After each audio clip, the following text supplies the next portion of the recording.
give your personal experience with leadership or skills, okay? And this is your selling tool. So when they do give you one of these, you're selling yourself, okay?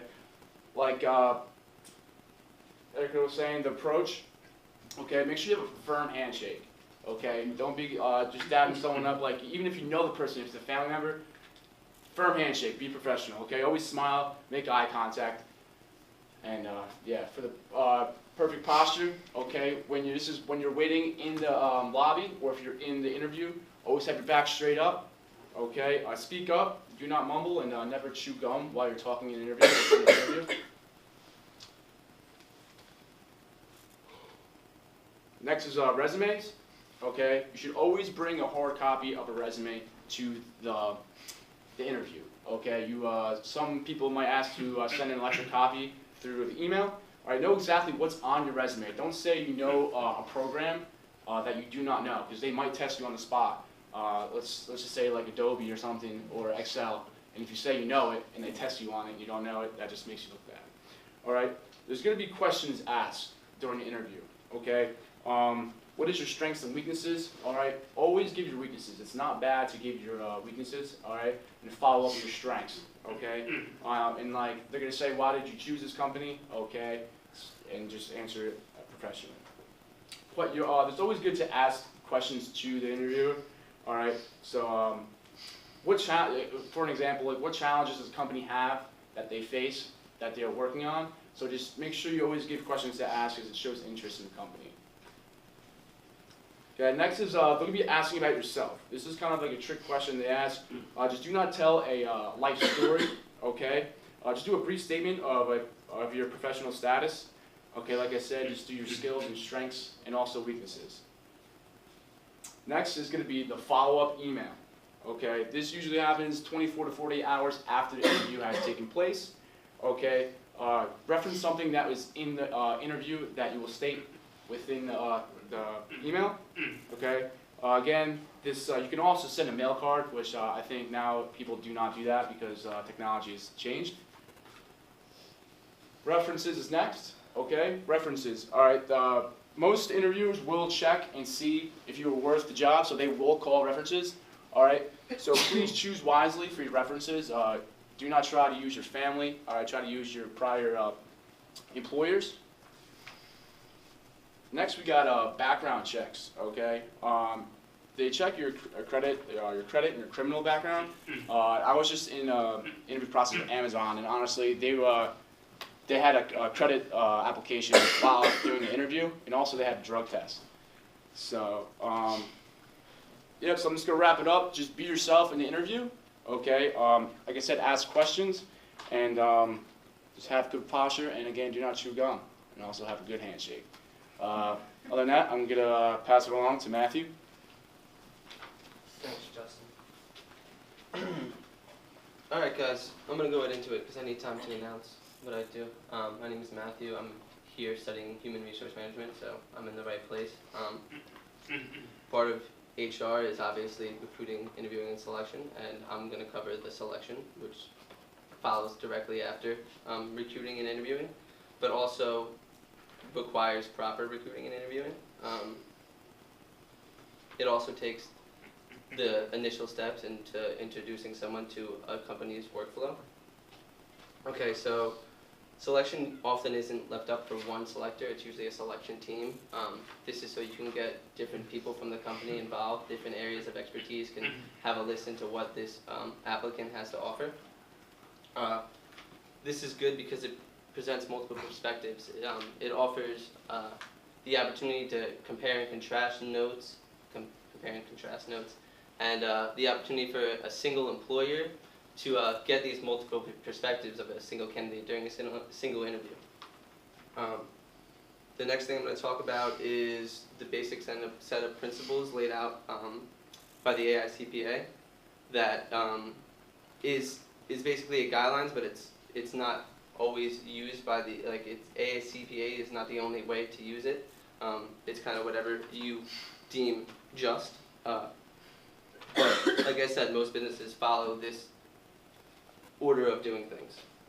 The first concept, the first thing that you need to remember during selection is that no candidate is good or bad.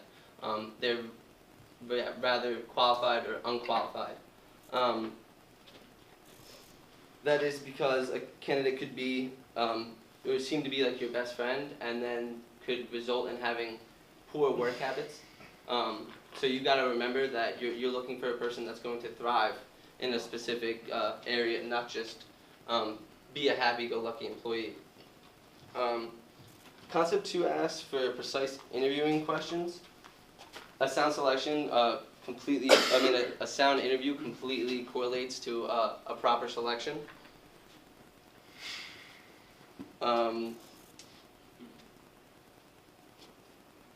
You need to present your interviewer with the idea to ask questions that aren't exactly structured towards the business, because you like to diagnose whether a person has good improv skills or other characteristics such as that.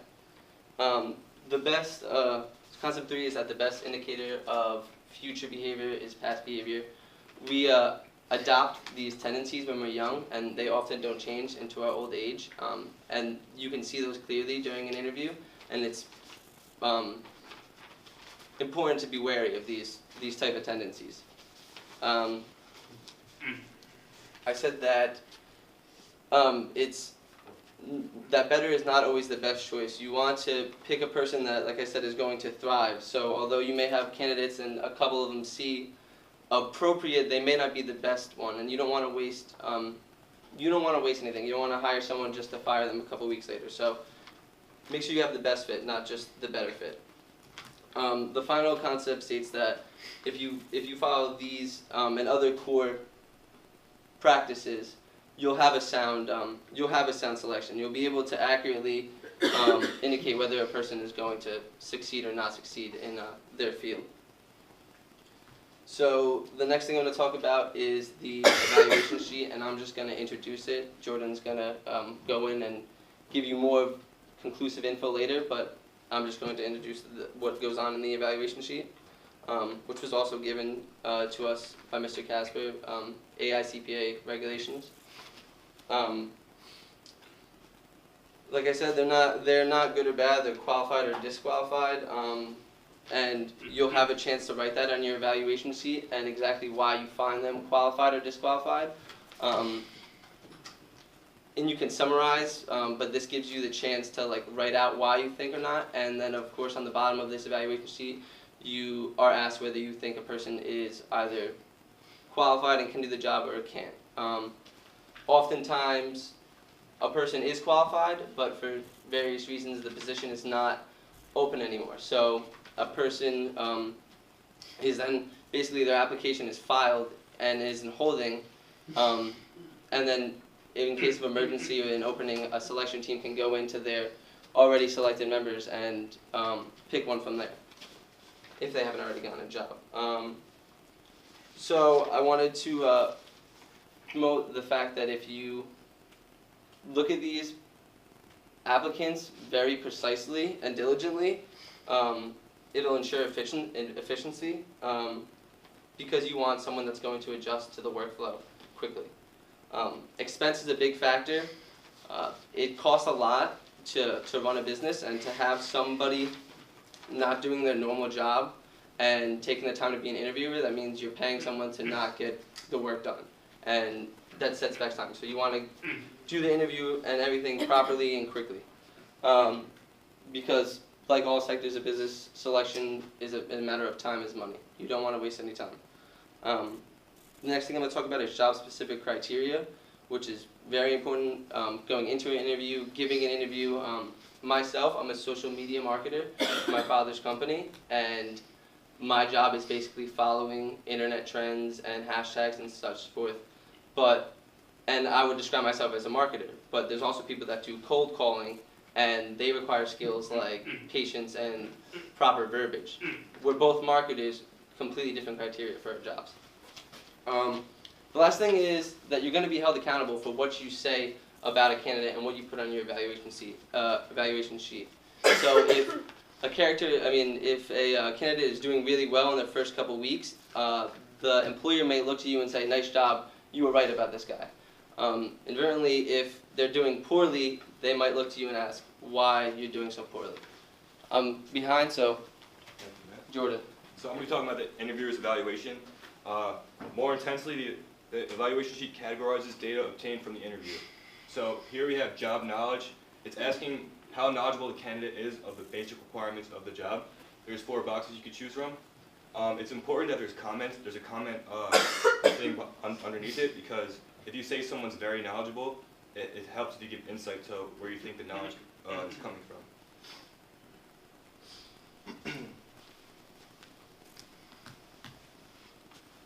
So the next thing we have on our evaluation sheet is education. A lot of things you can find on the evaluation sheet you'll also find on the resume, but the evaluation sheet just helps make it stronger. It gives it lets you know if they have the proper degree or the right requirements that fulfill the job's needs, and if you'll be able to fulfill the task. Next we have the job or employment history. Things such as the job and employment history along with education will be found on your resume. But it's important to see if you have all the requirements, if you have any past work experience in the field. It obviously really helps, but if you don't, at least you have some that is related. So for goal orientation, that's the next part of the evaluation sheet. It lets you know if they'll be asking questions to see if you fit what they need for the job, but also if you fit, if they fit what you're looking for. So they might answer a question or ask a question like, where do you see yourself in 5 years? And if you want to, if you want to be promoted a couple of times, be in upper management, but there's not growth in the company, then maybe it's not a job that is oriented for you.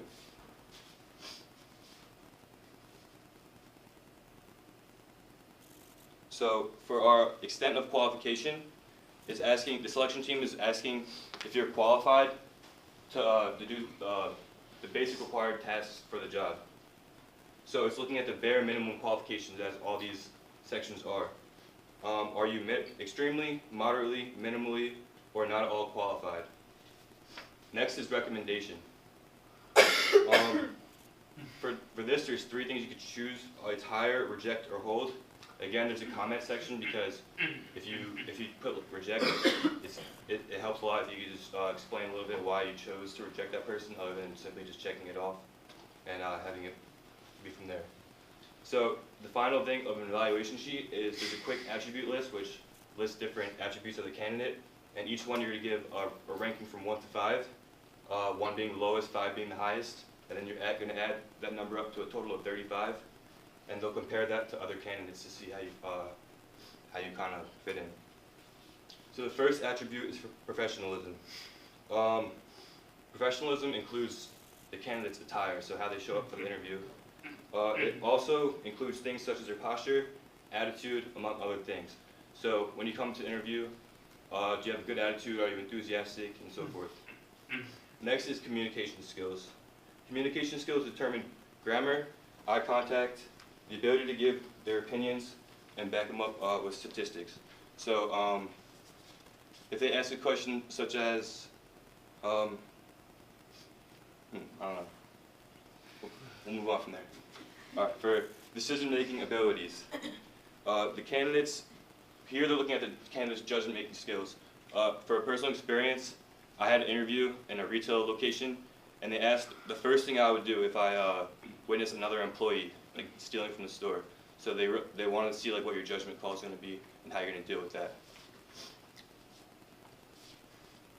So experience considers, I'm not sorry.